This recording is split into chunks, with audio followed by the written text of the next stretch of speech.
वीरांगना हेमराज जी मीणा की पत्नी मधुबाला जी, सम्मान्य जयपाल साहब, सम्मान्य हरदयाल जी जिन्होंने अपना पुत्र खोया देश के लिए, सुश्री कोषा बंसाली जी, नरेश जी, हमारे यहाँ की सरपंच बहन नीतू जी गोचर, ऋषभ जी जो हेमराज जी के सुपुत्र हैं, उनकी पुत्री रीना अंतिमा, हमारे बीच में उपस्थित सम्मान्य कुशलपाल सिंह जी जो हमारे कांग्रेस के यहाँ के ब्लॉक अध्यक्ष हैं, सम्मान्य अंजना जी, बहन मंजू जी, हेमलता जी, नरेश जी और उपस्थित सभी भाइयों, ये पल हमारे लिए बहुत कष्टदायक भी है, प्रसन्नतापूर्वक भी है। मैं आभार व्यक्त करता हूं आप सबका कि इस चिरस्थायी जो कार्यक्रम रहा है, मूर्ति का अनावरण हो रहा है, ये हर जगह मनाया जाता है। आज देश के सामने बहुत विकट परिस्थितियां हैं। हमारे बीच में हमारे लोकसभा अध्यक्ष जो हमारे सांसद भी हैं, मैं उनसे भी निवेदन करना चाहूंगा, सम्मान्य बिरला जी, एक समय था जब ईस्ट इंडिया कंपनी ने देश में आके कब्जा किया था और उसके नाम पे आज भी हम भाषण दिया करते हैं। आज विदेशी कंपनियां देश पे आ रही है, हम कमजोर हो रहे हैं, मजबूत हो रहे हैं, आप दिल्ली में बैठने वाले जानो। लेकिन कोरोना की वजह से हुई, कैसे हुई? देश में बेरोजगारी बढ़ी है। हमें फक्र है कि हमारे देश की सरकार किसानों को मिनिमम सपोर्ट प्राइस देती है, लेकिन आज मेरा भी गेहूं 1500 में बिक रहा है, 1975 में नहीं बिक रहा। कतने और कंट्री में अंतर नहीं होना चाहिए, तो देश निश्चित तौर पे आगे बढ़ेगा। हमें देश आगे बढ़ाना है, व्यक्ति आगे नहीं बढ़ाना। ये कार्यक्रम देश का कार्यक्रम है, विनोद कला का कार्यक्रम नहीं है। ये कार्यक्रम मेरा है, किसी का नहीं है। और ये कारण है, वीरांगना मधुबाला जी ने निर्देश दिया, यहां की सरपंच नीतू जी गोचर ने आग्रह किया, यह आदेश दिया और मैं भी यहां उपस्थित हो सका। मैं धन्यवाद देता हूं सभी भाइयों को।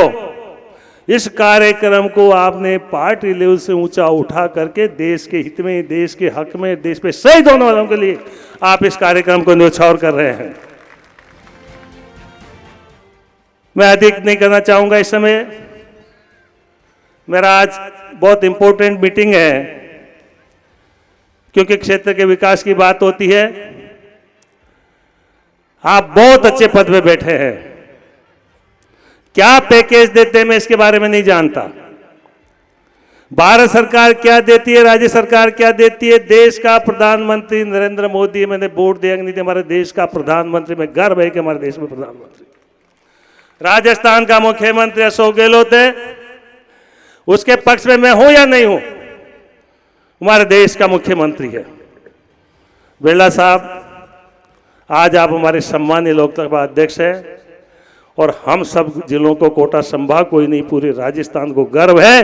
यही कारण है कि हमने राजस्थान में सबसे पहले आपका सम्मान किया। ये पहला मौका है कि राजस्थान में लोकसभा स्पीकर का सम्मान किया है। मैं तो कहता भी हूं मजाक में, कभी कभी राजनीति बात कर जाते हैं, कोई मुझसे कहता है साहब एक काम करो, अरे मैंने कहा अपन तो बहुत सौभाग्यशाली है, उस पद पे बैठे हैं जो आसीन व्यक्ति यूं देखेगा तो सोने की सड़क बन जाएगी। हमारे लिए आप क्या करते हो वो बात तो अलग है, करोगे, करते रहोगे, आप वर्कर टाइप हो। मुझे बहुत खुशी होती है जब शहीद हेमराज के आड़ोती क्षेत्र में 1998 में जिस एयरपोर्ट का मैंने बीड़ा उठाया था, साल भर बाद में गायब हो गया। आपने उसको ध्यान रख करके करवारी से कोटा का विकास नहीं होगा, राजस्थान का ही नहीं होगा, पूरे हिंदुस्तान का विकास होगा। क्योंकि कोटा संभाग, कोटा औद्योगिक नगरी उस समय थी जब आप और हम बहुत छोटी अवस्था में थे। मैं एक निवेदन करते हुए अपनी बात समाप्त करूंगा। जो वीरांगनाएं यहाँ हैं, उन्होंने अपने ईश्वर खोए, हमने हमारे सपूत ही नहीं खोए, देश के रक्षक खोए। ये देश के रक्षक हैं जो हमारी रक्षा करते हैं। आज हमारे बीच में लाल बहादुर जी शास्त्री नहीं है, जिन्होंने जय जवान जय किसान का नारा दिया था, वह आज भी हमारे जहन में है। किसान मजबूत है, संपन्न है, आगे बढ़ रहा है, तो जवान को भी अच्छे संसाधन मिलेंगे। और चीन के बारे में कहने की जरूरत है, चीन को भी लोहे की चना चबाने की स्थिति में आज की तारीख में भारत है। जो चर्चाएं होती है चीन को लेकर, अरुणाचल को लेकर के, वो हम लोगों को स्पष्ट करना चाहिए क्या हो रहा है, क्यों हो रहा है। अभी तो मैं एक ही बात करते हुए आपसे मांग करता हूं कि मधुबाला जी हो या दूसरी वीरांगनाएं हो, पहले भारत सरकार बड़ा पैकेज दिया करती थी पेट्रोल पंप वगैरह का, यदि कुछ कर सको, क्योंकि राजस्थान सरकार ने भी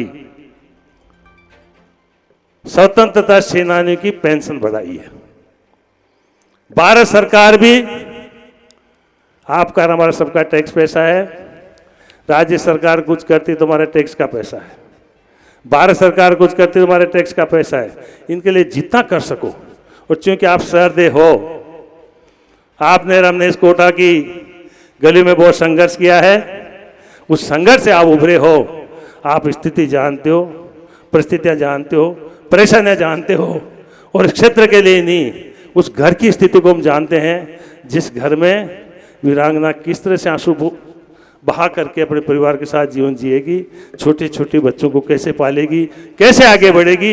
इसीलिए तो भारत सरकार, राज्य सरकार हमारे लिए कोशिश करती है, मदद करती है। इसी के साथ, क्योंकि आप तो हमारे सांसद हो, लोकसभा अध्यक्ष हो, लेकिन मेरा भी एक कार्यक्षेत्र है, मैं मेरी ओर से, इस आम जनता की ओर से और इस वीर शहीद हेमराज के परिवार की ओर से, सबकी ओर से, किसान भाइयों की ओर से आपका स्वागत करता हूं, आभार व्यक्त करता हूं, धन्यवाद देता हूं। इस मूर्ति के निर्माण में, इसके अनावरण में आपका जो है महत्वपूर्ण योगदान दिया, उसके लिए हम आपका बहुत बहुत आभार, बहुत बहुत धन्यवाद। नमस्कार, प्रणाम, राम राम साहब।